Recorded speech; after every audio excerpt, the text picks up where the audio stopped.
On Hurricane Ida, let's go ahead and get straight to that. Coming on the air early to bring you the very latest on Hurricane Ida. That storm, which packed an incredible punch, was a Category 4, right now weakening, but remains a very dangerous threat at this moment. Craig. Here's where things stand right now. Ida making landfall in Louisiana on Sunday as a strong Category 4 hurricane, just 7 miles per hour shy of a Cat 5. Winds reaching about 150 miles per hour. And the surge of water caused devastating flooding. Overnight, some people were told to get to higher ground immediately. Yeah, there are a lot of people, by the way, Craig, who are like begging for rescue at this hour. Louisiana is also dealing with what's described as a catastrophic power failure. That means 1 million people in New Orleans, the entire city of New Orleans, in the dark. And that's where we're going to start off our coverage with Al Roker. Al, what's the latest there?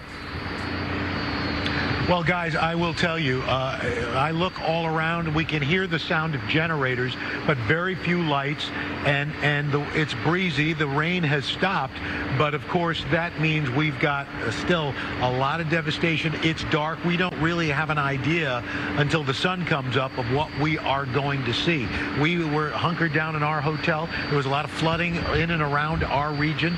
Here we're in downtown New Orleans, and let's take a look. You give me a sense of the power of this system.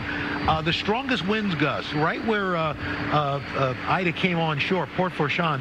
Allegedly, we had 172 mile per hour wind gusts. Grand Isle 146, Duloc 138, New Orleans. Here in New Orleans, 87 miles per hour wind gusts, and that's tough.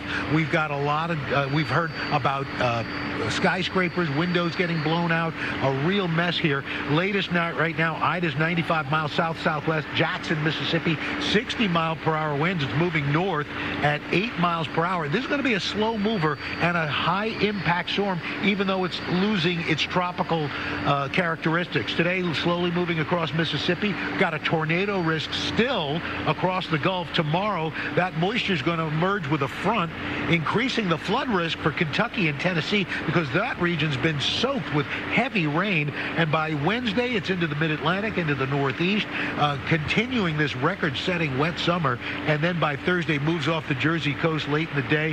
Heaviest rain will be across New England. So a real mess, guys. We're talking rainfall still stretching from the Gulf all the way to New England of about 5 to 7 more inches, with 55 million people under floodwatch. Yeah, Al, what's interesting about what New Orleans did post-Katrina was they really fortified that city. They put up big levees and all the rest. And this ended up being a big wind event. But there are places that have water issues. So with power being out, what's the story with the pumps and pumping out the water with the issues with the power? Well, you know, they do have emergency backups, but the problems right now, like, for example, in our hotel, water's running, but we don't know whether it's potable or not. And they, quite frankly, don't know. They're telling people that EMS is down, that if you've got an emergency, nobody's coming. They really don't have a sense of what the state of the city is right now, because communications are down. It is a disaster right now. One of the major power lines that comes into the city is a big transmission tower. It's gone. I mean, literally is gone. So nobody, in fact, right now, a lot of the cell service towers are gone. It's a city that's cut off right now. Yeah, well, Al, thank you so much. We'll come back to you in just a bit, buddy. Thank you. Let's turn now to NBC News senior national correspondent Tom Yamas, also in New Orleans, tracking all of the overnight developments. Tom, what's the scene there? Hey guys, good morning to you. Yeah, the big story, the big headline out of New Orleans right now is the power outages you guys were just talking about with Al, but there has been some significant structural damage. I want to show you just behind me. We are on Decatur and Toulouse. This is one of those famous balconies of the French Quarter, and this is a combination, this destruction right here is a combination of a traffic light, a balcony, some roofing, and an awning of Laura's Candies, which is a famous candy shop here in the French Quarter. I'm going to also ask my photographer, Bill Angelucci, if he can zoom in to this black hole just behind us. Guys, this is the French Quarter right now. There is no power whatsoever. Not a single light is on. I have never seen New Orleans this dark. The only light you're seeing right now is from our television lights, from our camera lights. It is spooky, it is eerie, it is definitely scary here in the French Quarter right now. The police are out and about, so it is still somewhat safe, but as soon as your car lights turn on, you see glass, you see windows, broken doors all along the floor. I have a lot of friends and relatives here in New Orleans.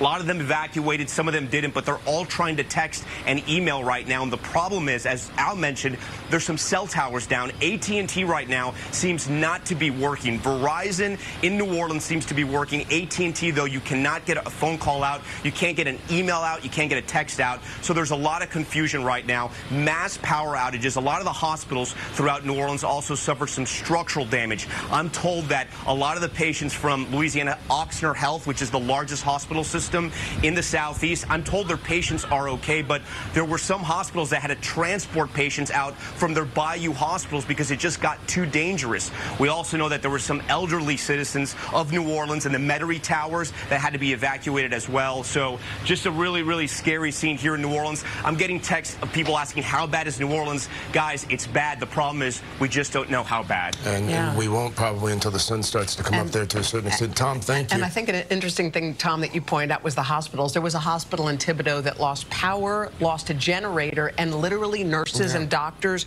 were handbagging, pumping so that they can get oxygen into their systems. Tom, we're going to learn a lot more at First Light, so we'll be talking back with you in just a bit. Let's bring in Morgan Chesky. He's in Houma, Louisiana. Houma is just about an hour's drive from New Orleans. That was right smack dab in the path of this storm. Morgan, what do you have? Yeah, Hoda, we're actually just south of Thibodaux, where you mentioned that hospital had to save those patients' lives by hand. And I have to tell you, we know that we won't see the true extent of the damage till the sun comes up.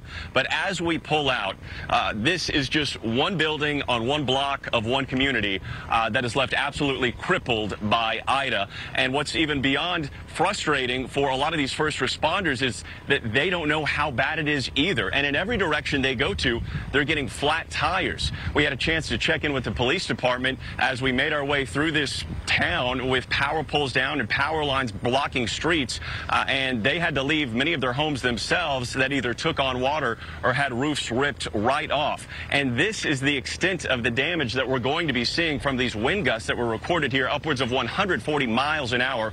Part of the problem here in Houma and some of the surrounding area is that this was a place that part of the eye wall essentially got stuck from Ida, which unleashed those devastating winds for hours at a time. And that is why, as bad as it is right now, there is a sickening feeling that it will only get worse. I spoke to a Terrebonne Parish Sheriff's deputy last night. I said, is this as bad as Gustav? He says, this is the worst I've ever seen. Send it back to you. Yeah, and in fact, that sentiment, the worst that they've ever seen. Well, we were talking to some different officials from New Orleans in that area who went through Katrina. They said this one feels so much worse than that did. I mean, again, this is just in the moment. The aftermath, of course, still ahead. And Houma, especially hard hit. My sister-in-law, my brother-in-law, they live there. He's stationed there in the Coast Guard. They've been checking in with friends. And to your point earlier, the wind damage is going to be the story, especially there in Houma. Morgan Chesky for us. Morgan, thank you. Just about 30 miles from New Orleans is Jefferson Parish. That, by the way, the most populated parish in the state, one of the hardest hit areas in the storm. Cynthia Lee Shang, president of the parish there. Cynthia, it's good to see you. I know the last time I heard you speak, you talked about people who were chest deep in water and waiting for rescue. That was such a dire situation. I know there's a situation on Grand Isle. That's the island right there on the outskirts of New Orleans. A lot of people have seen that. What have you been hearing from those people who are in desperate need right now? So, Hoda, you know, unfortunately, we still have not made contact with people in Grand Isle. We lost contact yesterday, now with the phone service down. It's still dark outside. You know, our teams are ready to go out. They're assembling now. They have their maps. They have their sections that they're going to. All of our first responders are getting ready. The initial focus this morning will be going to Lafitte, Barataria, Crown Point area. We have had a lot of rescue requests there. We are, thank God, ending what I think was a terribly frightening night for many individuals who were waiting for their rescue. It was just dark, just complete darkness outside. And of course the winds were still there. So, you know, I poked my head out last night, and it was frightening just where I am to just hear the noise, the wind, and the complete darkness. So can you imagine being stranded? And that's where, you know, this is just that night of hell is going to be over with tonight for these people when the light comes up. And you know, thank God for that. But we have been ready to get out here.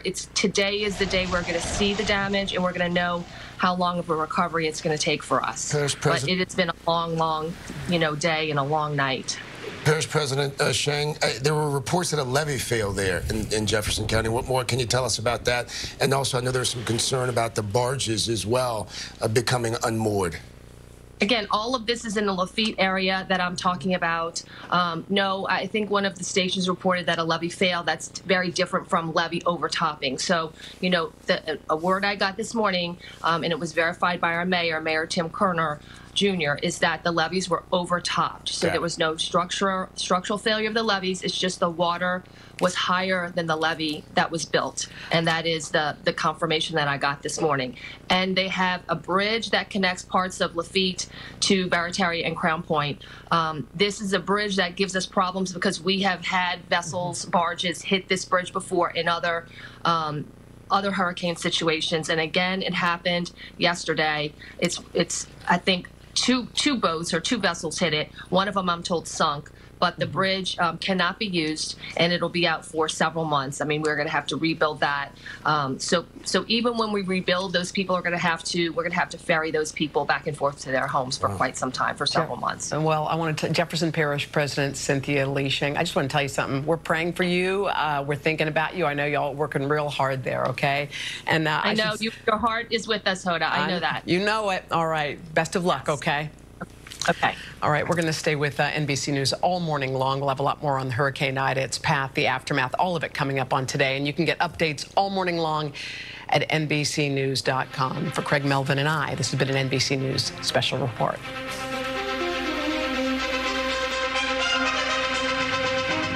Okay, as you saw there, a special report on Ida from NBC News there. Good morning to you. I'm Patrick Hushin. Hi, and I'm Destiny.